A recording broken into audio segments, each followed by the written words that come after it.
दोस्तों नमस्कार। आज की कहानी है माँ ने लिफाफे में ऐसा क्या देखा कि उसने मौत को गले लगा लिया। आशा करता हूँ आप सभी खुश होंगे। तो आज की कहानी शुरू करने से पहले जो भी चैनल पर पहली बार आए हैं या जिसने भी चैनल को सब्सक्राइब नहीं किया तो जल्दी से जाकर चैनल को सब्सक्राइब करें और घंटी का बटन दबाना बिल्कुल भी ना भूलें ताकि हमारी कहानियों की नोटिफिकेशन आप तक सबसे पहले पहुँचती रहे। तो चलिए शुरू करते हैं आज की एक और नई बेहतरीन कहानी। 40 सालों से भी अधिक समय गुजर गया।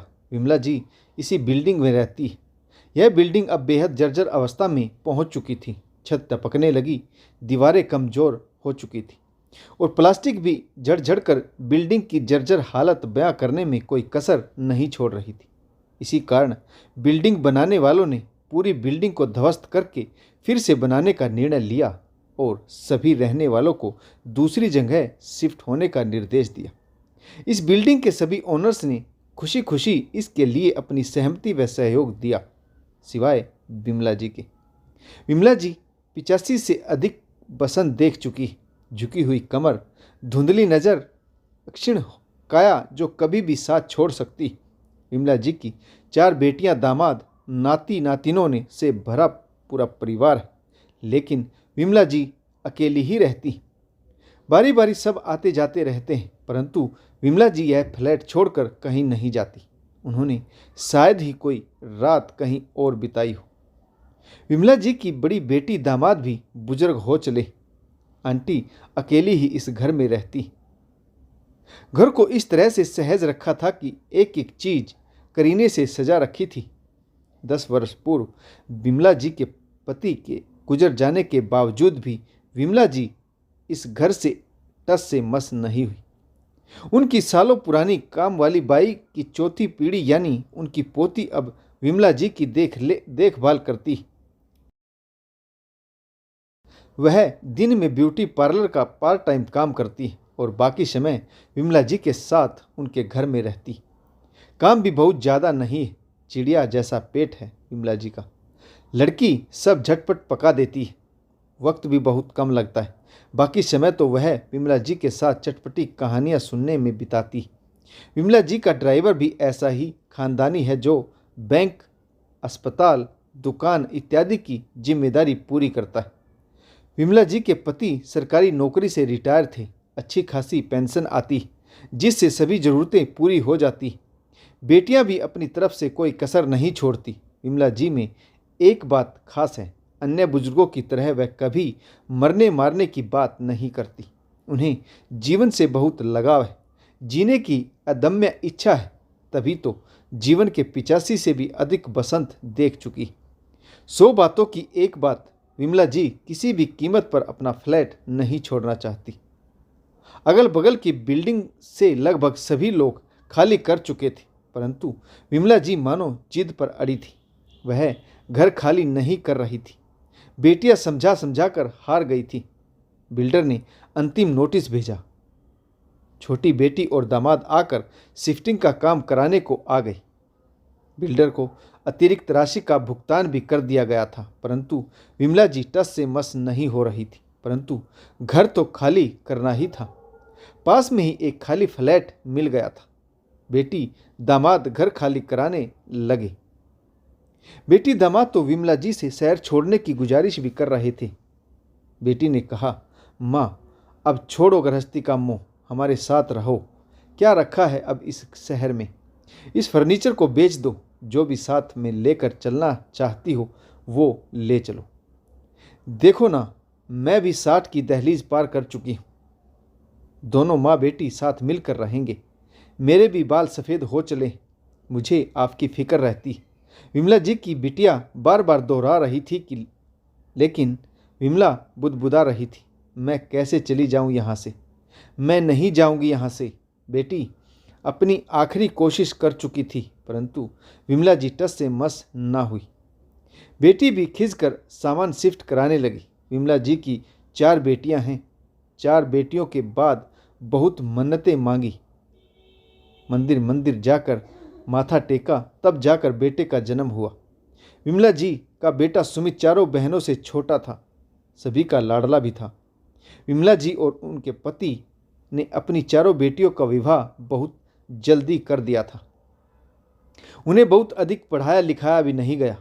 कोई भी अपनी बेटी अपने पैरों पर खड़ी नहीं हो सकी, लेकिन बेटे की हर ख्वाहिश पूरी की।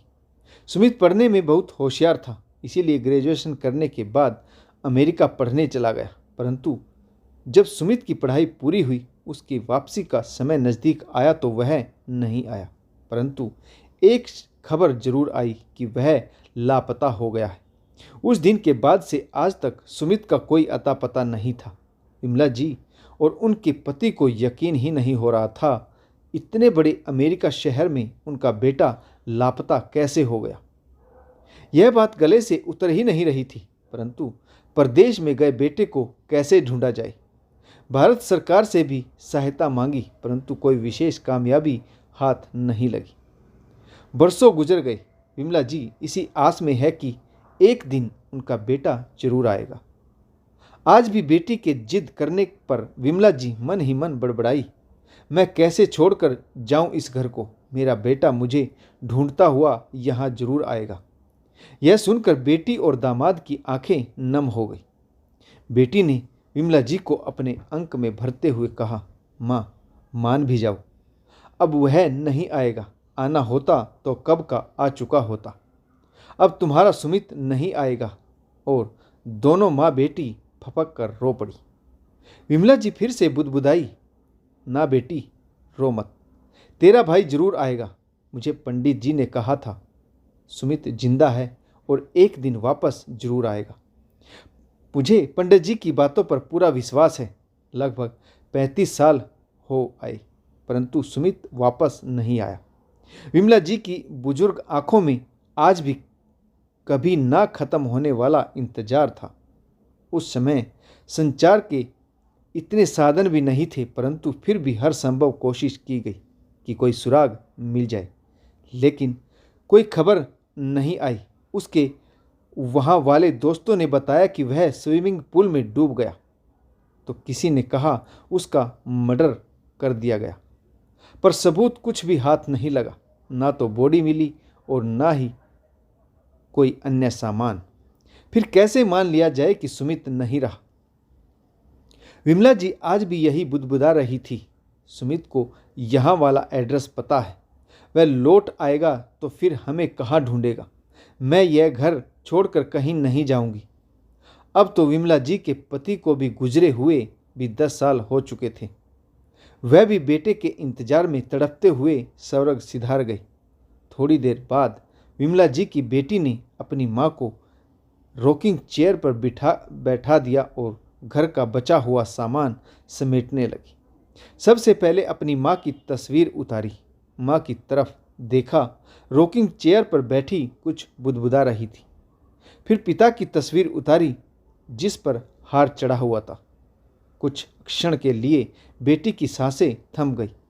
रोते हुए अपने पिता की तस्वीर को सीने से लगा लिया। आज भी एक उम्मीद बाकी थी। दिल से आह निकली, काश पिताजी के अंतिम समय में भी भाई की कोई खबर मिल जाती।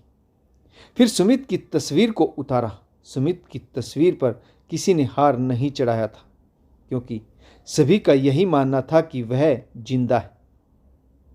तस्वीर को उतारा तो तस्वीर के पीछे से एक मोटा सा लिफाफा फिसल कर गिरते ही बिखर गया, जो बहुत ही जर्जर हालत में था। विमला जी की बेटी ने एक साथ से तस्वीरें समेटी और दूसरे हाथ में तस्वीरों के साथ रखा लेटर पढ़ने लगी। लेटर में लिखा था, बरसों बाद सुमित के गायब होने की गुत्थी सुलझ गई। सुमित अमेरिका में रहने के दौरान किसी लड़की से प्रेम करने लगा था। वह प्यार एक तरफा था।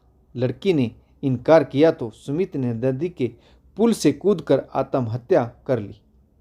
उसकी बॉडी बहते हुए कहीं दूर निकल गई, शायद चट्टानों के बीच फंसी रह गई थी।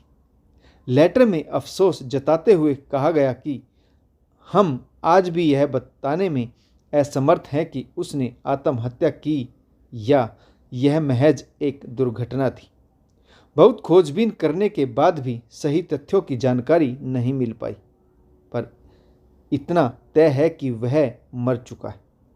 साथ में चट्टानों के बीच पानी में अटके हुए कंकाल भी कुछ कुछ तस्वीर थी। कुछ फोटो जूम करके लिए गए थे। कलाई पर चांदी का कड़ा था जिसे विमला जी की बेटी ने तुरंत पहचान लिया। आंखों से आंसू बह रहे थे।